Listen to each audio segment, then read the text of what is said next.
스루풋 코스트렌 타임즈 2024년 6월 14일자를 진행하도록 하겠습니다. 구독, 좋아요 부탁드리고 필요하시면 1.5 배속을 보시기 바랍니다. 북중러 곧 두만강 이용 협의 북러 중국의 의존도 높이는 중이라는 제목으로 이지연 기자가 머니투데이에서 보도를 했습니다. 중국과 러시아, 북한이 조만간 3국 국경을 따라 흐르는 두만강 이용과 관련한 협의를 시작하기로 했다. 일본 매체는 러시아와 북한이 서방 제재에 중국에 대한 의존도를 키우고 있다며 앞으로는 동아시아 안보가 더 불안정해질 수 있다고 지적했다. 일본 매체란 게 니혼 게이자 신문인 모양인데 중국 선방이 북러 영토 부분을 자유롭게 통과할 수 있게 되면 내륙 지린성에서 동해로 접근할 수 있게 돼 일본에는 군사적 위협이 증가할 가능성이 있다. 공동 성명에 두만강 하류 유역에서 중국 선박의 항행에 대해 북한과 함께 건설적인 대화를 할 것, 이런 보도가 있다는 거예요. 두만강 하류 유역은 북중러 3개국 국경선과 겹친다. 현재 중국 선박이 두만강을 자유롭게 통과할 수 있는 곳은 지린성 동쪽 끝으로 제한돼 있어 중국 선박이 동해 일본식 명칭은 일본해로 나가려면 약 15km 구간은 러시아와 북한의 승인이 필요한 상황이다. 그러나 러시아는 극동 지역에서의 중국의 영향력 확대를 염려해 중국 측 제안에 부정적 반응을 보였다. 니케이는 그런데도 이번 공동성명의 북러 대화 개시를 담은 배경에는 삼국의 역학관계 변화가 자리잡고 있다고 설명을 했다. 러시아가 중국에 가스를 팔아먹기 위해서 뭐 좀 그런 부분도 있고, 그래서 그 푸틴이 그 중국을 방문했을 때 이런 게 언급이 된 모양인데, 일본 매체는 어디서 이런 정보를 입수했는지, 또 아쉬운 것은 우리나라 언론기관은 이런 정보에 대해서는 없었는가, 또는 우리나라 정보국은 알고 알고 있다고 봐야 되겠죠. 근데 저도 옛날 개인적으로 이 지역을 매우 관심 있게 봤습니다. 우리나라가 그 뭐 북방 프로젝트다 뭐 한다 했을 때 러시아가 하고 좀 어느 정도 이 교류가 된다 그러면은 결론은 남한 쪽에서는 뭐 파이프라인이라든지 가스 파이프라인이라든지 이런 거는 결국은 북한을 통해 가지고 그 브라디보스톡이라든가 이런 데로 연결이 돼야 되는 거거든요. 어, 그런 점이 그 야권에서 송영길이 같은 애들이 뭐 박근혜 언니가 그 어, 유라시아 프로젝트 이런 거 독자적으로 할 때 미국 너무 친중화 돼가지고 미국이 곱게 못 봤던 그런 사실을 기억을 하게 됩니다. 어쨌든 그런 분위기가 무르익어가지고 우리 그 남한 쪽에서도 이해관계가 이게 걸려 있는 얘기고 또한 국방에도 매우 중요한 요소라고 할 수 있겠습니다.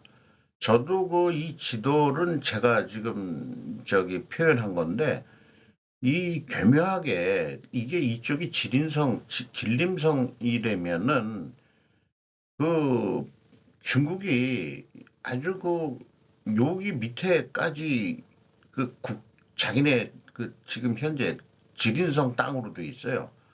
그러니까 지금 북한 두만강 북한이 국경선 한 요게 15km? 15km? 그것뿐이 안 된다는 얘기인가요? 여기에도 뭐 초소가 있다고 그래요. 무슨 섬 같은데, 그 가운데 뭐가 있는데, 그리고 이제 이 러시아하고도 이렇게 맞닿아 있죠. 어차피 이것 때문에라도 중국은 동해로 나가는 길이 막혀 있습니다.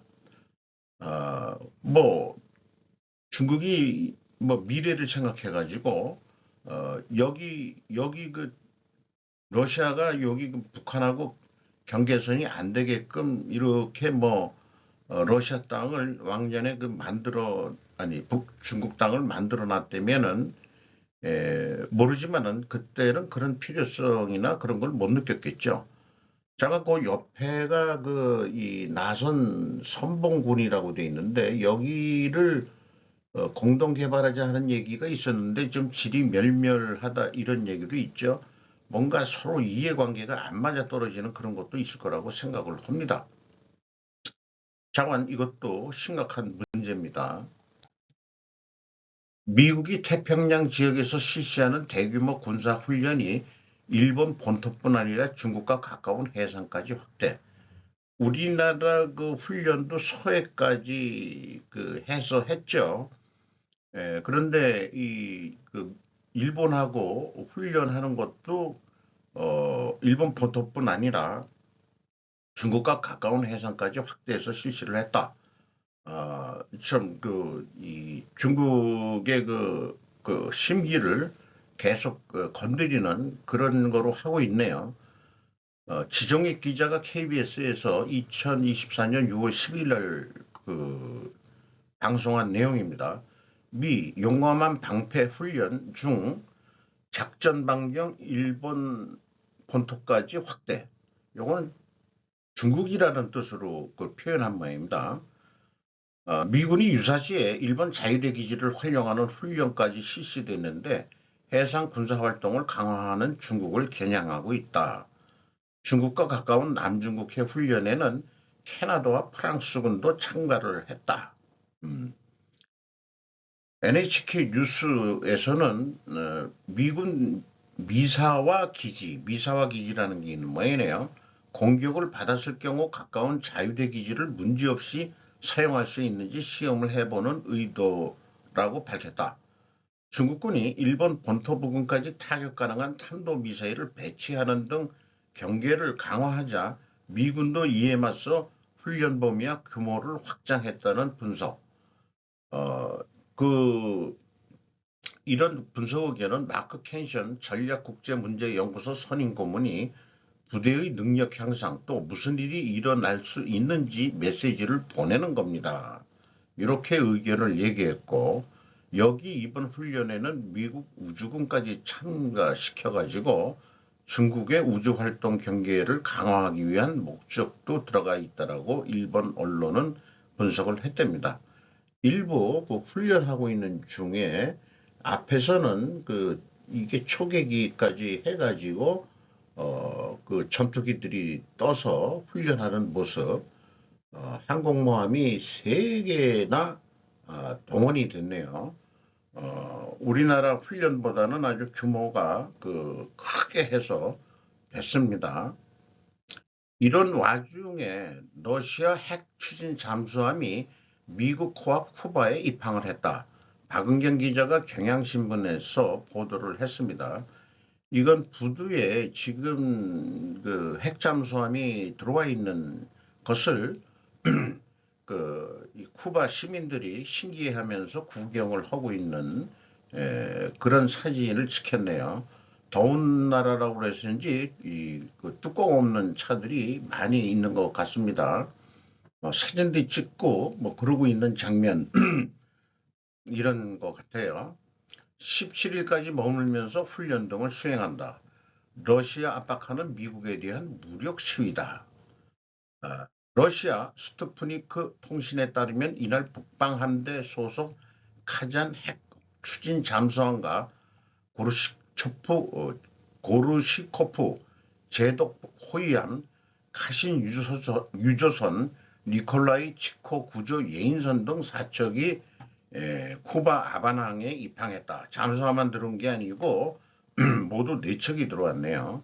미국과 직선거리가 150km에 불과한 쿠바에 정박 중인 카잔 잠수함과 고르시코프 호위함은 각각 2017년과 2018년에 건조된 러시아군의 최신 군함이다.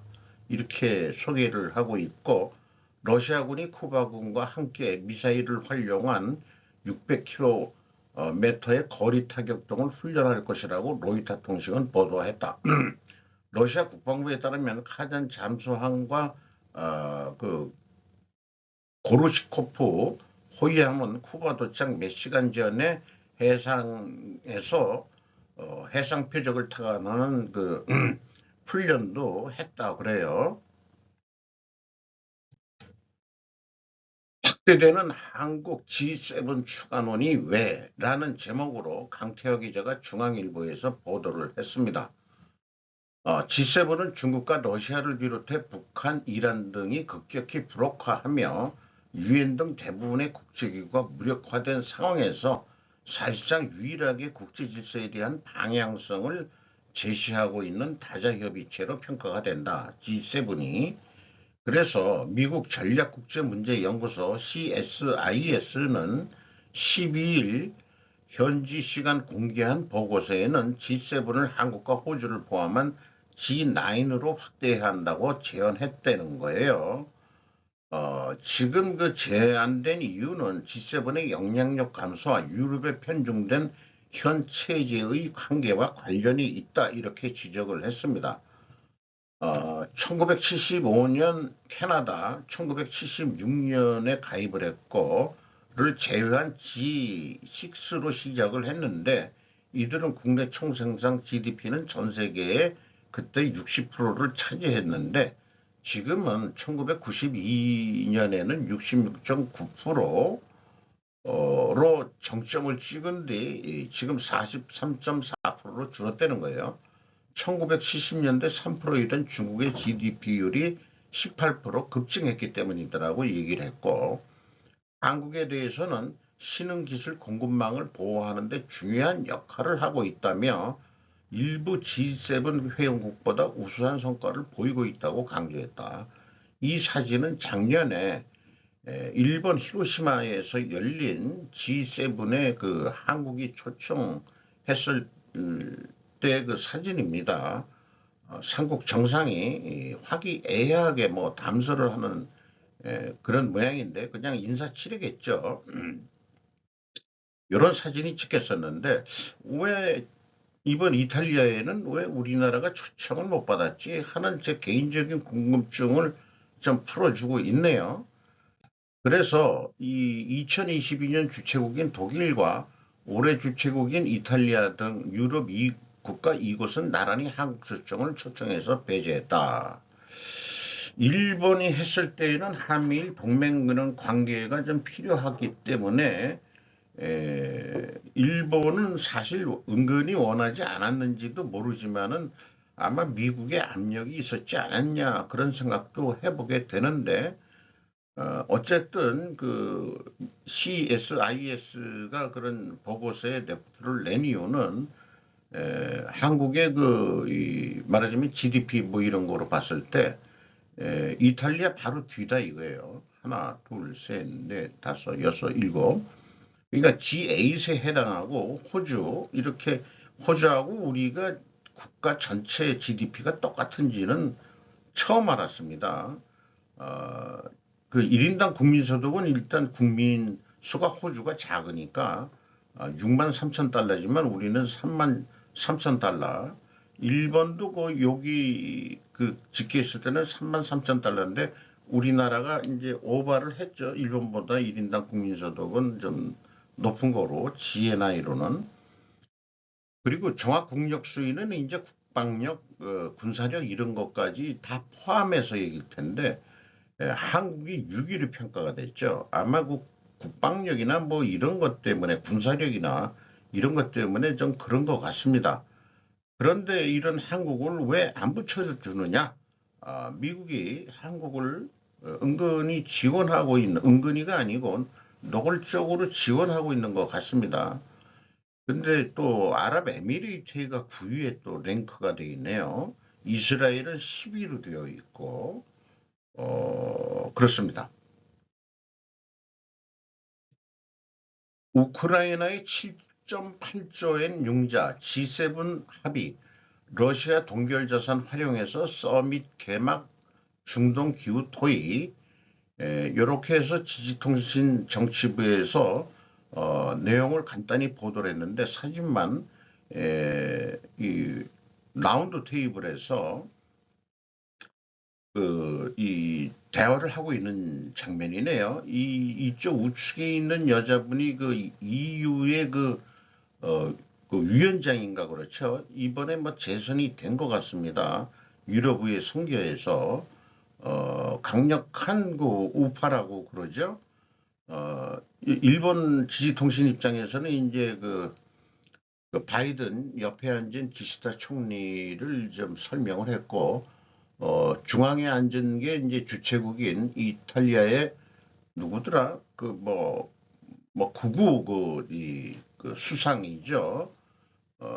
뭐 마델라라고 그랬나? 나 잊어버렸는데. 자관 이렇게 보면은 G7 회의지만은 G 9명입니다. 그 EU는 무조건 참가하게 돼 있는 모양이고, 그 다음에 또 한 사람이 이 EU의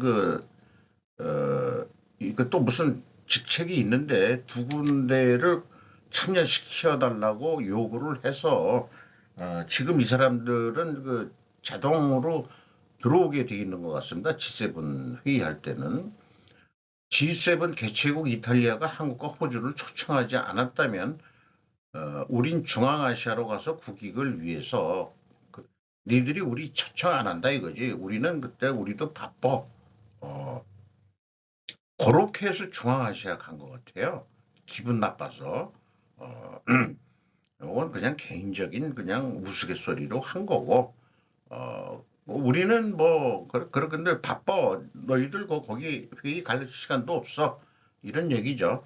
윤석열 대통령이 13일 오전 카자흐스탄 아스타나는 저는 아사달이라고 믿습니다. 옛날 우리 그 말로 이게 된다면은 에서 올자스 백테노프 카자흐스탄 총리를 면담하고 있다. 여기는 우리나라 그 서로 상견례하는 식으로 이렇게 서서 인사를 하는 그런 장면인 모양입니다. 지표온도 70도 이상 올라가고 펄펄 끓는 중국 기상청 아이스크림 지도 제작. 국민일보에서 6월 13일 날 보도를 한 내용인데요. 일반적인 일기예보에서 사용하는 기온은 지표면으로부터 1.5 내지 2m 떨어진 높이의 대기 온도를 의미하는데, 반면 지표 온도는 차폐물이 없는 상태에서 측정한 지표면의 온도를 말한다. 그러니까 지표 온도가 이렇게까지 올랐다 이런 얘기죠.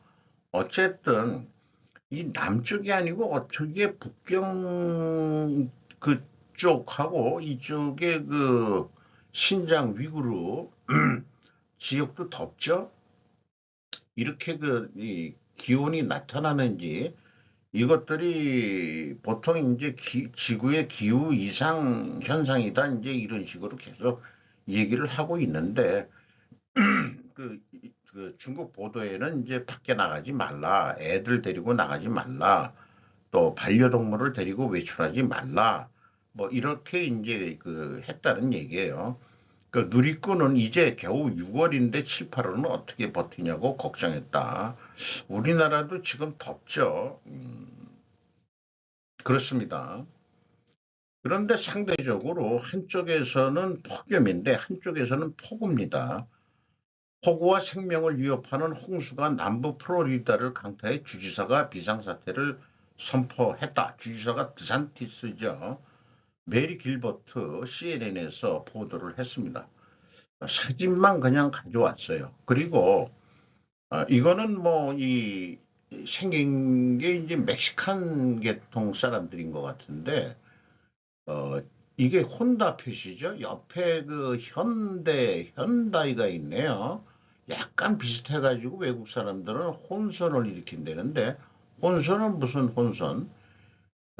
요거는 도요다네요. 미국의 그 미국 차는 별로 안 보이고, 플로리다에 다 한국 차하고 일본 차들이 찍혀 있네요. 어, 자동 선전이 되기도 하겠습니다만은 이게 옆에 있는 차와 부딪힐까봐 이 줄을 걸어가지고 이렇게 물에 뜰 수 있으니까 이렇게 그 가족들이 웃어가면서 작업하는 장면을 찍은데 비가 쏟아지는 장면인 모양입니다. 그래서 주로 여러 카운티에 홍수와 폭우와 홍수 해서 비상사태 이런 거를 선포했다는 얘기고, 이런 표현을 했어요. 중요한 인프라의 운영 능력에 영향을 미쳤다고 밝혔다. 그리고 뭐 비가 약간 그친 후에 물이 그 차 있던 데를 그 시민들이 걷고 있는 그런 모습인데, 하루에 한 달치 비가 쏟아졌다 이렇게 표현을 하고 있습니다. 멕시카몬의 습기가 이거를 일으켰다고 그러네요. 근데 중요한 것은 폭우에 의한 홍수 발생 지역은 주로 배수 시절이 미비한 카운티로 원인을 또 설명하는 내용이 있습니다. 그런 거 생각하면은 우리나라가 지형적으로 그 강원도 쪽이 그 지대가 높죠. 그래서 비가 오고 뭐 그러면은 급격히 이렇게 내려가게 있어가지고 물이 어느 정도는 빨리 빠지는 지형이다. 그래서 뭐 생각할 때 항상 물론 평야 지방에는 그렇지 않은 것도 있지만은 그런 식으로 또 설명을 하는 경우도 있습니다. 서울 같은데 배수 시설이 안 돼가지고 우리도 좀 강남에 물난리를 겪은 적이 있죠. 결국 홍수는 인재인 경우가 많다. 이런 표현이 있죠. 근데 이런 미국의 이런 데는 주로 그 평평한 지역이 많아가지고 배수가 그렇게 빨리가 안 되는 것 같아요. 그러니까 배수 시설에 문제가 있다. 이걸 이렇게 이제 얘기가 되고 있는 거죠. 근데 저는 개인적으로 지금 폭염과 그 홍수, 폭우, 이 두 가지가 그 극단적으로 양쪽에서 일어나고 있죠. 제 그 컷 표지가 이렇게 바벨로 표현을 해놨는데, 이 자연현상도 이렇게 극단적으로 나타나고 있는데, 저는 이게 인간이 만든 원인도 있지만 뭔가 그 지구가 예, 지금 변하는 시기 아니냐, 이런 생각을 하게 됩니다. 인간이 만들어 놓은 거 가지고 이렇게까지는 안 된다. 저는 그렇게 일부 믿고 있습니다. 그 천문 현상에 의해서도 천문까지 들먹일 건 없지만은 이게 그 지구의 그뭐 변화라는 게 오랜 그 수억 년 동안에 기후 변화는 여러 가지 일어날 수가 있고, 지금 그 우리나라에도 지진이 일어났잖아요. 그런 것은 인간이 만들어낸 게 아니지 않습니까? 그러니까 이 지진까지 포함해서 한반도가 안전지역이라고 그랬지만은 안전지역이 안 된다고 한다면은 이게 뭔가 지구의 그 용트림 같은 변화가 지금 있다. 이런 생각을 좀 하게 됩니다. 계속. 세금 1조에 쏟아부은 반도체 회사 라피다스가 대실패할 것 같은 세 가지 이유라고 오니시 야스 유키 언론인이 주간현대 고단샤라고 돼 있네요. 거기에서 기고를 한 내용입니다. 현재 홋카이도 지토세의 공장을 건설 중인 이 회사는 비유를 했네요. 대정 봉환호, 이거는 유신 세력의 그 료만하고 유명한 그 하급 무사 출신이 있죠. 이 친구가 주도적으로 해가지고 유신이 일어났대는데, 신정부군에 저항한 옛 막부군의 빗대 반도체의 고려 각구로도 부른다. 고려 각구로라는 게 홋카이도의 옛 막부군의 뭐 지도자였다는 그런 거하고 비유를 하는 것 같습니다. 구 막부군과 같이 국군이 실현될 수 있다고는 도저히 생각할 수 없다. 결국은 그 신정부군의 그러니까 유신군의 항복을 했죠. 마지막 일본의 전투라고 그러는데, 어, 총 145세의 경영자 콤비 세 가지 점에서 불안정을 지적을 했다. 우선 경영자가 라피다스 회장의 히가시 씨가 74세고, 또 기술을 아는 경영자로서 히가시 씨가 권유한 고이케 아츠요시 이 사람도 3살 어린 1952년생으로 와세다대 대학원 이공학과 연구과를 수료한 뒤 히다치 제작소에 입사해 반도체 부문 기술 개발에 종사했었답니다. 그런데 이렇게 기술 혁신이 빠른 반도체 업계에서 70대 콤비가 최첨단 반도체를 양산해 세계 1위로 올라선다는 야심찬 프로젝트를 이끌기에는 무리가 있다라고 얘기를 하고 있고요. 비유를 사회인 야구 대 오타니 쇼헤이 유명한 야구 선수죠. 이렇게 비유를 했는데 두 번째 불안은 현장 실력이다. 이 라피다스라고 이 사람들 레피더스라고 보도가 도전하는 2나노미터 반도체는 현재 양산 기술 세계 1위를 달리는 TSMC, 삼성조차 미치지 못하는 역량이다. 라피다스는 그 수준에 2025년 시작해서 2027년부터 양산이라는 급비치로 도달하자고 목표를 냈다는 거예요. 최첨단 로직 반도체는 핀페트라고 구조가 사용되고 있는데 이 나노부터는 GAA라고 올 게이트 올 어라운드라고는 완전한 새로운 구조가 이행이 된답니다. 이 GAA로 이행하는 기술적 로드맵을 가지고 있는 것은 TSMC, 인텔 그리고 삼성 등 세 곳뿐이라는 거예요. 이렇게 실력이 없는 데가 어떻게 그걸 허겄느냐. 그래가지고 이 GAA를 배우기 위해서 100명의 기술자를 IBM의 최첨단 반도체 연구개발 개점인 올버니 나노테크 컴플렉스에 유학을 보내고 있는데 하지만 이 유학생들도 평균 연령이 50세를 넘고 있다고 그래요. 노병들의 캐리어는 과거 도시바의 메모리 반도체 부분이었던 키옥시아나 르네사스 일렉트로닉스를 조기 퇴직한 50대들이다. 거기에 이제 신규 졸업자들을 보내고 있다고 합니다. 아무런 실적도 없이 라피다스가 자력으로 자금 조달할 수 있는 전망은 한없이 제로에 가깝고 앞으로도 나라의 욕심이 넘친다. 과욕 아니냐. 고객이 없을 수 있다. 세 번째 불안은 만이 2나노미터 반도체의 양산을 성공했다고 해도 그것을 사용하는 고객이 있는지 여부이다. 스스로는 설계하지 않고 생산에 특화하는 파운드리에는 티처 커스터머라는 표현을 저도 처음을 듣는데 교사 역할을 하는 고객이 필수적이다. TSMC에 있어서는 애플, 삼성의 파운드리는 자사의 스마트폰 부분이 그것에 해당한다 이렇게 얘기를 하고 있고요. 경영자는 퇴역병이라고 말할 수 있는 70대로 현장 경험도 부족, 양산은 어려울 뿐 아니라 만일 성공해도 구입자를 찾을 수 없을 거다.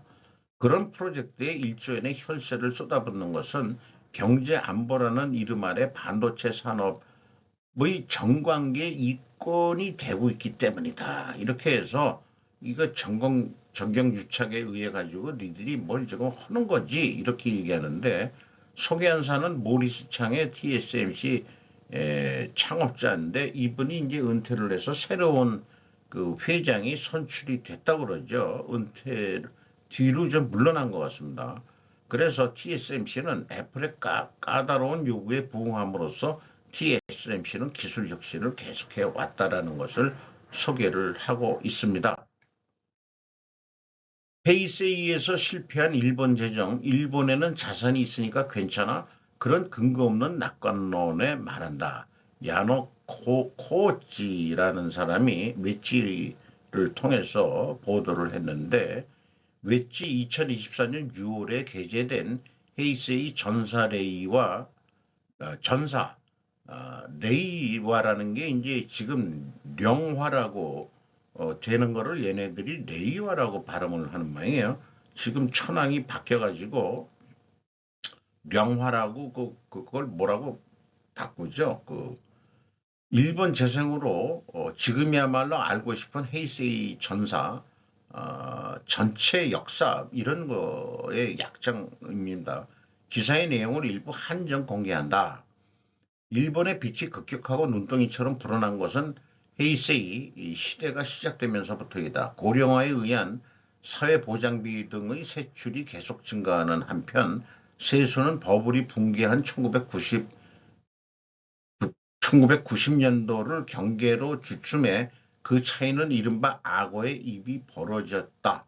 그 보충은 공채 발행으로 이제까지 조달을 해왔는데 게다가 헤이세이에는 리먼 쇼크나 동일본 대지진 등 큰 위기가 일어날 때마다 재정 의존을 깊게 해왔다. 이는 레이와가 되어도 답습되어 코로나19로 인한 10만 행의 특별 정액 급부금을 비롯하여 연간 국가 예산에 필적하는 100조 엔 이상에 달하는 거액의 재정 출동을 실시했다. 요거의 그 10만 행 특별 정액 부금은 그때 일본에 있는 그 한국인들도 받았어요. 등록이 돼 있으면은 일본인들만 하는 게 아니고 뭐 어떤 경우가 있는 모양인데 그게 뭐 전자문서 이런 게 아니고 그 종이로 물론 인쇄가 된 거죠. 종이로 인쇄된 거로 교구mom이 이렇게 와가지고 언제 어디서 말하자면 받아가라 뭐 이런 것이 왔다고 해가지고 그것을 사진을 찍어서 저한테 보낸 그걸 받은 적이 있습니다. 물론 유사시 재정 출동은 있어야 마땅하지만 문제는 그 규모감이다. 일본만큼 재정 규율에 무관심한 선진국은 존재하지 않는다라고 비판해 왔습니다. 뭐 독일 헌법에도 그렇고 미국에서도 페이에즈 유고라는 재원확보 규칙 뭐 이런 것들이 있고 우리나라도 뭔가 재정 이거 있는데 지리멸멸해서 야당 애들이 그거를 잘 통과를 안 시키고 있다 그런 거로 얘기를 들었어요. 재정은 균형을 해야 된다는 게 우리 전통적인 우리 기획재정부의 이 관료들이 변하지 않는 그런 국가의 안전을 위해서 미래 국가 발전을 위해서는 이 국가의 그 재정은 수지를 유지해야 된다. 이렇게 한 것을 그런 우리 그 재무 엘리트들은 그렇게 배워왔는데 이게 무너지기 시작한 게 이게 저것 때문에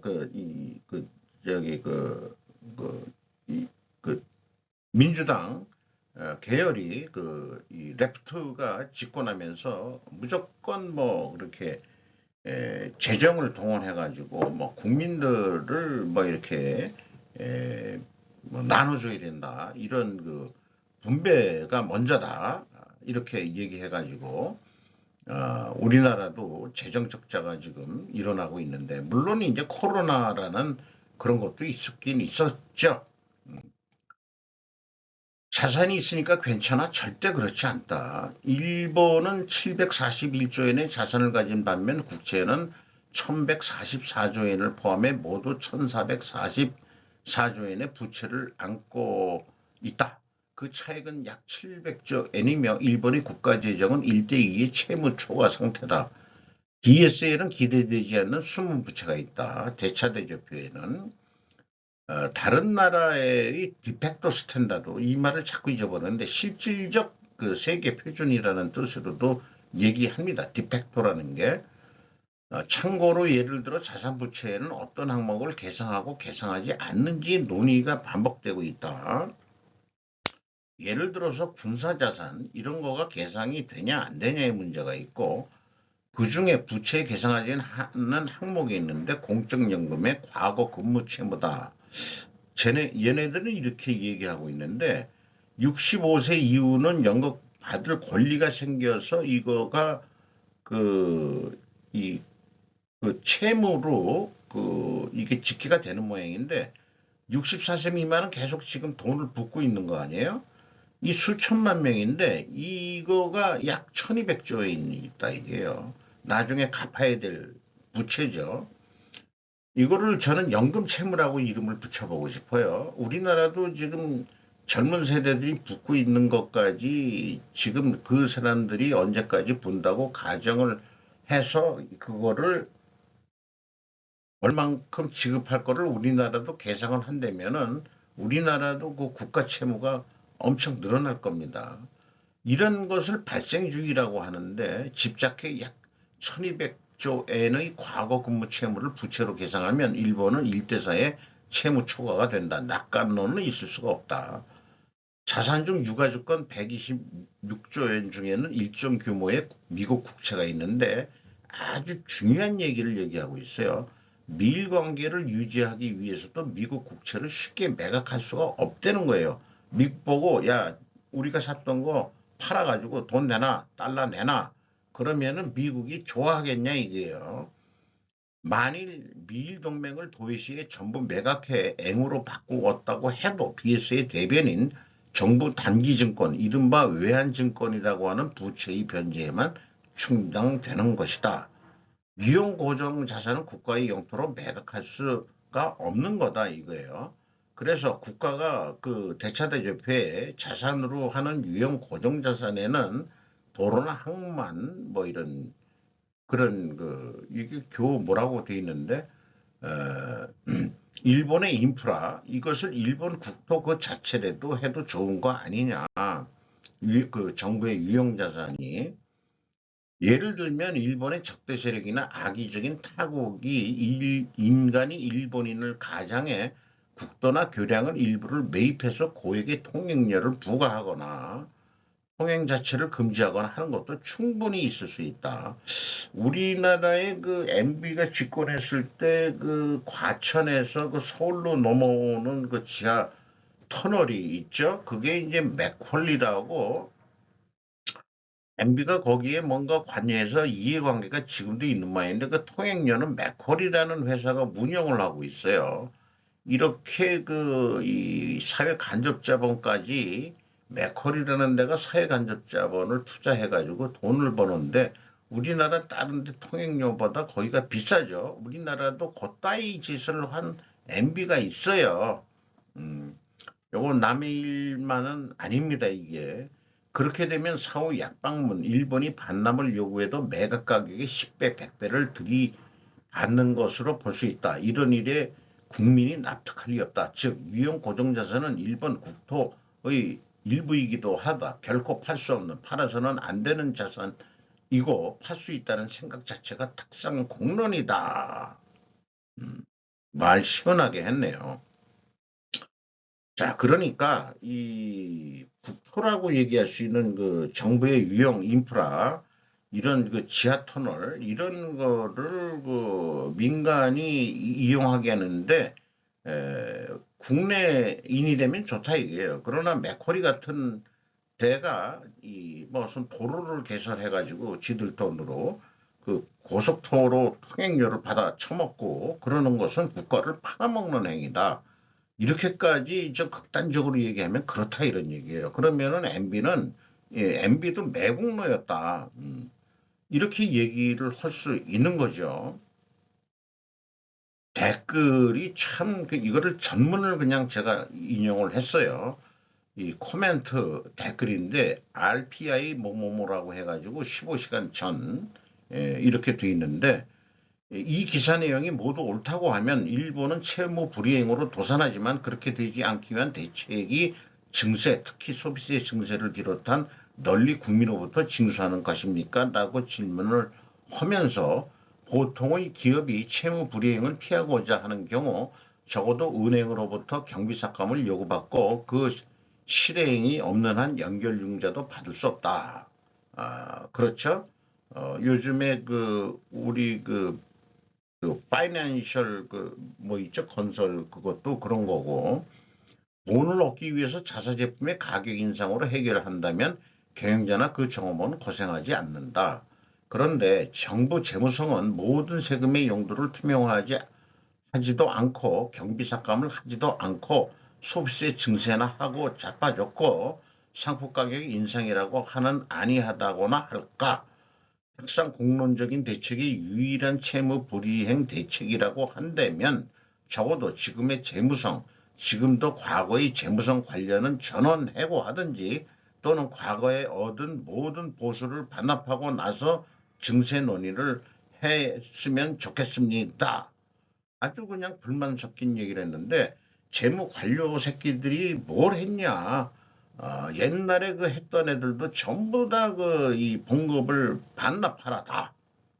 아주 그냥 불만이 지금 많은 그런데 점잖게 얘기를 하고 있죠. 이게 일본의 댓글 수준입니다. 우리나라 댓글 부대들 좀 뭐 인신 공격적이고 인격 모독적인 그런 표현들을 좀 자제를 해야 될 것 같아요. 이 선진국이다 아니다는 댓글 수준에서 저는 나온다고 저는 요즘에 그런 생각을 하고 있습니다. 이상 마치도록 하겠습니다.